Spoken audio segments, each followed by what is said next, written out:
Good morning and welcome to St. Luke's Forum. This is a very special forum today. I have interviewed three amazing leaders who have been at St. Luke's for quite some time, telling you about their attraction to St. Luke's, what has kept them there, the mission of St. Luke's, and also their understanding of why it's important to give to St. Luke's. So I can't wait for you to be inspired by Veronica Biggins, Brad Currey, and Coleman and Nancy Budd and their son, Kenny. Stay tuned for a very inspiring forum.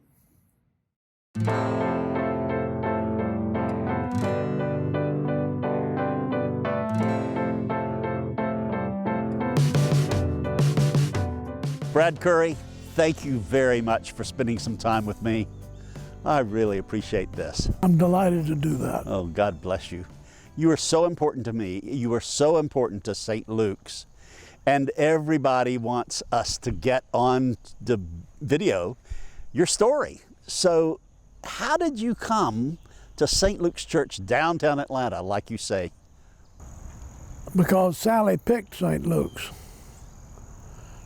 She went to confirmation classes at the cathedral and completed those classes and all the requirements and all that baloney. And had to pick a church to join. And the reason she picked St. Luke's was because of the music, to be very honest with you. Not because of the preaching. Yeah, I understand. Not because of the wonderful services. The deal was that when we made this deal before we were married, if she joined my church, she could pick the church. If I joined the Presbyterian church, I could pick the church. Got it. And somehow or another we got to the choir and got to know Hugh and a few people in the choir. And she genuinely loved the music. And that's why we joined St. Luke's. Wonderful. It's interesting how our family ended up at St. Luke's. We actually, I don't know, is it called church shopping? Yeah, yes, absolutely. Church shopping. Church shopping. Yeah, that's very legitimate. We did church shopping. You know, we looked at various Episcopal churches. I should say, I grew up a Catholic, got married in the Catholic Church. And then there were just some policies that weren't kind of sitting so good with me. And my husband and I decided to look around. We had a baby, and when you have a family, you want a church home. Yes. So we did. I mean, we looked at a number of churches, and they were all good. I want to say that. But there was something. I remember my first day walking into St. Luke's. I was overwhelmed by the altar, the Good Shepherd. It was just something about it that just felt. In the retrospect, that I think this is home. I don't know, but I had like Larry Lord, who I had met through Leadership Atlanta, going, Veronica. I mean, I love it. When you know somebody. I love it. And then there was Ann. Yes. Ann Kramer. Let's be clear on, Ann. You can just, she can go by just Ann, as you well know. We lived in Grant Park, and Neil Short, the Short houses lived right next door to us. I love it. I mean, so yeah, I didn't know they were all sitting there in St. Luke's. I didn't know this, but that all, it was the word inviting. Yes. All of a sudden I felt good about it. So you are from the north, married Coleman, as I remember it, and there was no question about what church you were going to be a member of. No. No, well, we were Episcopalians up in Rhode Island. Right. Two. Rhode Island Episcopalians. Yeah, that's right. The story I love is the story that you've told me about the day you all were going to church and you passed by, I think, St. Anne's, and you suggested, you know, Coleman, this might be a little more convenient. Can you tell that story? Oh, my Lord. You know what I'm talking about? Yeah, I think so. Yeah, we had little children, and every Saturday night I was polishing something and go down to St. Luke's, and I thought, you know, St. Anne's has become very popular and new, and he said, he just pounded the table, I will never leave St. Luke's. It's interesting. I go back to, oh my God, how do I blank on his name? Who actually really helped St. Luke's get involved in, you know, homelessness and set up the mailbox where people would have a place to receive, you know, so they could get their Social Security Bill check. Bowling? I know Bill well from the food bank. You know, Right. it's interesting because what I do every day is executive search. And with Bill Bowling and what he does there at the food bank. But it's, you know, I say all that because it all comes together right there at St. Luke's, right? It You know, does. it really does come together there at St. Luke's. And I think, you know, appreciating that is important. Brad, one time you and I were talking, and I had run across some documents that spoke to me about how really great St. Luke's is. I'm not talking about in terms of worldly terms, but in terms of the ability to serve and be relevant and be compelling in its time. It's just a great servant church. And your response was, well, Ed, St. Luke's didn't become great without having some time of controversies. And we've had some times where we grew in the ability to serve through going through those controversies. Does anything particular come to your mind in terms of when there might have been one or two controversies you remember that St. Luke's went through? I know there were several. One of them was the soup kitchen. We had a few ladies, generally elderly ladies, who thought that there was nothing wrong with feeding a fellow that was hungry or a woman that was hungry a bowl of soup and a sandwich for lunch. And so these ladies, using the church kitchen, started feeding a line of people lined up down on Cortlandt Street and coming up the steps to get a bowl of soup and a sandwich and a cookie.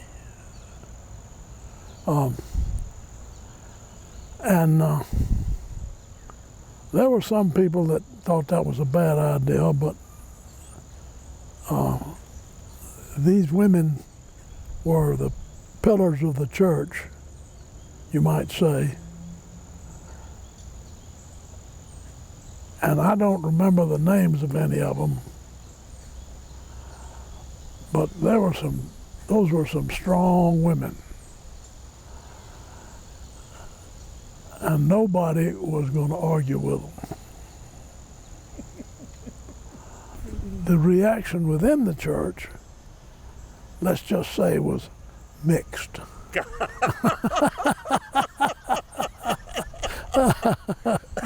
It really,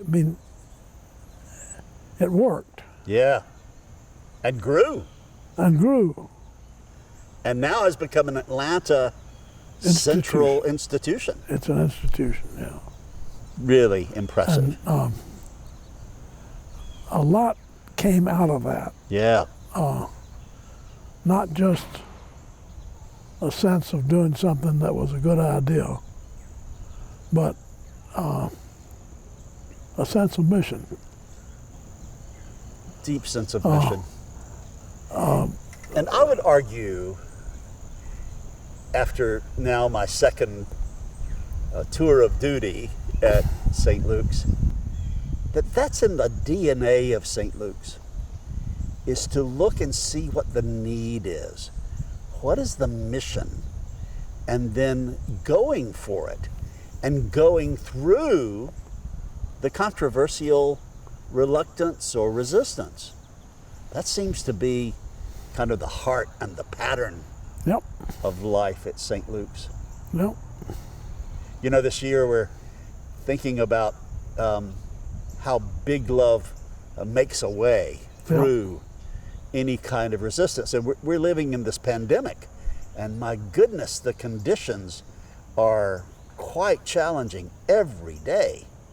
And yet, and I love that phrase, and yet, or nevertheless, St. Luke's, because it's connected up with big love, the big love of God, is finding a way forward. Yep. And that's been what I've gathered has been your experience all along. It has indeed. I mean, I can't say I did anything because it's these middle-aged and older women that grab the bull by the horns, you might say. And anybody had the sense they were born with didn't argue with them. Brad, you may try to diminish your role.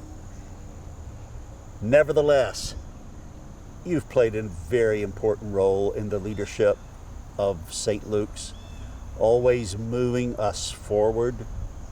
What has that meant to you to be able to step into a leadership role and serve St. Luke's in that way? You've spoken to me about how fulfilling it's been and how meaningful it's been. Well, to be honest with you, it wasn't serving St. Luke's. It was serving God. St. Luke's just happened to be there. Got it. Be there at the right place at the right time when there was a mission, something that could be done and should be done. And it's one of those cases of lead, follow, or get out of the way. I love that. I love that. Well, you've been the leader, a leader, leader. In a company of leaders. I've had fun doing it, and I think anybody involved has enjoyed their work at St. Luke's. Well, if you're going to do any expanding, for instance, in my book, the biggest thing I did was I bought the decorator next door, which was a very large building. And for years and years and years, we never did it because nobody would pay the price. Yes. And that's when I bit off. People thought more than I could chew, but turns out we could chew, and we were able to tear it down, and we've got what we got now. The old Brown Decorating Company, right? Right, correct. Yeah, when I was on staff before, it was there looming all that darkness into the church. Right. And then I came back for my interview, and Hope, my wife, would say, "You've got to come into this church. It's sparkling." And it's because Brown Decorating Company. And there you were the ones who invested and said, "We've got to get that out of the way." Right. It was, I felt, holding us back. Yeah. And I didn't have everybody supporting me because I was after some big bucks. They wanted $1 million for that decorator. And everybody said, "Well, that's entirely too much." And I said, "Well, do you want it or don't you? Because if you want it, you got to pay that." Yeah. And anyhow, I got on the phone and made 100 phone calls talking people into contributing because of that. And everybody agreed we needed to get that building out of the way. So it happened. And you know, I got this note from my friend Richard Rohr, who said, yours in big love. And all of a sudden that just exploded my mind. That's the kind of love Jesus was talking about. He wasn't talking about just loving the people you know and people who are in your zip code. You're talking about loving even your enemies. And this is big love that takes you out of your comfort zone and says, hey, listen, the growing edge is not in your comfort box. So I want to invoke that term and ask you to what degree it resonates with you, number one. And number two, to what degree would you ascribe there having been progress at St. Luke's because St. Luke's has in its DNA this business called big love? So first, let me say, I remember the first time I saw, I thought, that is aspirational if there was ever aspiration. Because, I mean, to me, I mean, big love. I mean, if you think about what the word means, what love means, Yes. you know, the appreciation, the not judging, the you know, inviting in, being a part. I mean, there's so many things. You know, if somebody were to I mean, how do you define love? How do you know that you love somebody?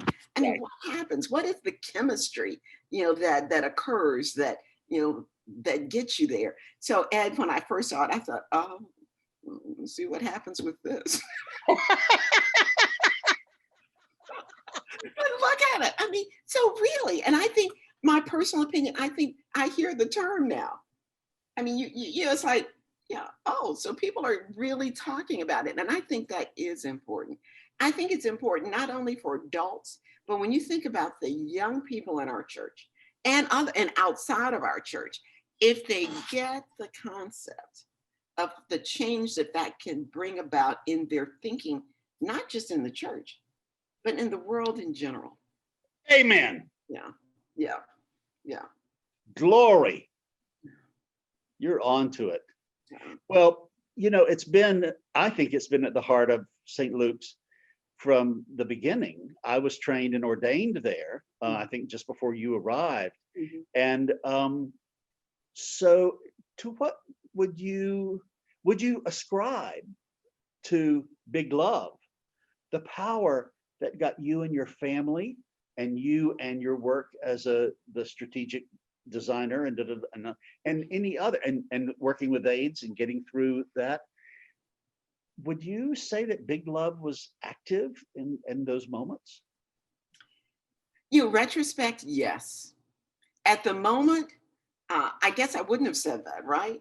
Because at the moment you're thinking to yourself, oh my goodness, I mean, how can people, you know, like if you think about our world today, how can people be mean-spirited? Right. But when you think about that big love, it resets your mind versus judging versus on the negative to really think about the positive. And, you know, it's interesting, my younger daughter who lives now in Greenville, South Carolina, but certainly grew up in St. Luke's, and she loves the fact that we're online now because she can participate every Sunday. But she's always saying, well, people don't think about the negative. What's the positive? And, you know, so it's interesting how quickly you can think of a negative, but it really takes a little time if you think about the positive. And if you think about, you know, our, you know, there are things where you could live in a negative mindset and especially right now. Yes. But it's interesting finding the light. And I think in a lot of ways, that's what big love is. Yes. It's going toward the light. Yes. So that's and I do think, I mean, when I think about what St. Luke's does, it's interesting. When I think about the counseling center. Yes. When I think about the fact that, I mean, I don't know, you know, it's interesting because we have a church where most folks aren't worried about the roof over their head or their meal, but obviously they have the big love to care about those who don't. Yes. And I think that, isn't that what God calls us to do? Precisely. I mean, why do you have a gift? I mean, you have a gift of opening your arms to people and big love. I mean, when you say it, I go, yeah, that's big love, all right. I mean, because you got that. Bang, put it out there. But, I think now that, I hadn't thought about it, but it does define what a church should be about. It really does. Yeah. So when I think about, again, I go back to, Bill Bowling and you think about, the food bank, you think about Meals on Wheels and, Yes. delivering meals to people. When you think about, having a place, who knew, did you ever worry about being able to get your mail? That you would not get Social Security unless you had a place to get that mail?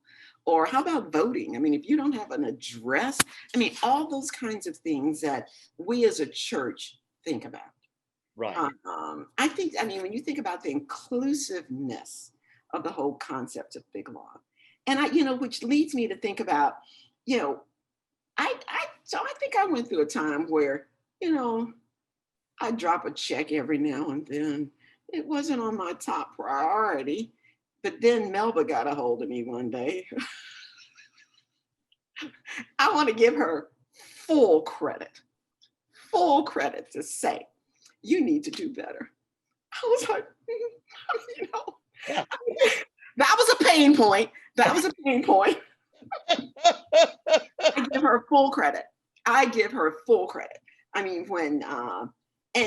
When you're seeing her in church every Sunday and you know that it means as much to you as to her as it does to you, all those kinds of things. It really made me rethink my priorities. And, when you think about, where you can put your dollars someplace that are being well taken care of, that I'm never concerned. And I've given the things where I don't know what happened to that money. I know that the care that St. Luke's has, and I know that going back to my original point of Atlanta, that, how important, the church and where it sits and the ability to care, the ability to think about things that, just wouldn't have thought about. Yeah. Yeah. And bring it, you bring it to, you think about Austin Ford's table. You think about, being invited to that table. I'm invited to the St. Luke's table. Oh. And appreciate being there. Oh. And you know what? I don't mind paying for that meal. Oh. I don't mind. It's what all of us in the church should do. And different people can give at different levels. So given, if all I have today is $1 to give that $1. Yes.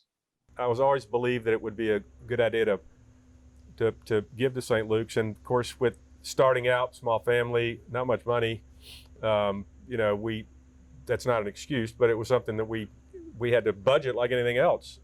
And I started thinking, look, if we pay all these other things to, that are sort of luxuries, the cable bill or whatever, we need to put St. Luke's in there. And this is many years ago. And then it just kind of built from there again for me. And I just, having been treasurer and looked and sitting on finance committees and vestries meetings and whatnot, it became, making that annual budget was a task. And you start to realize every little bit helps. Every bit helps. It doesn't matter the size. So it just became, it's such a beautiful place, I think, both in all ways, and I've known it my whole life. And I think I got some of that from these two, the importance of it, the beauty of it. And it's in our blood, really. So Brad, I want to ask you now to look at me like I'm somebody who has not been giving to St. Luke's. And I want you to invite me to become a significant giver to St. Luke's.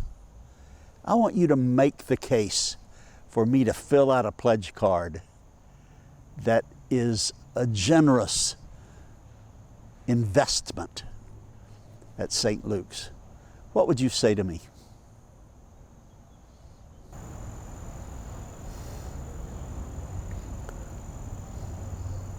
Well, first, what I would say to you is off your ass and on your feet. I love it. Get out your damn checkbook and write a check for more than you can afford. You'll find it very worthwhile. I'll bet you'll learn to enjoy giving.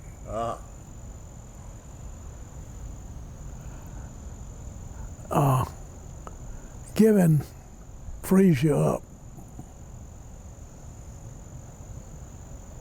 And I don't mean giving till it hurts. I mean giving a lot of money. Yeah. Relative to what you have. Yes. It doesn't hurt. It feels good. Is that clear? That's very clear, my friend.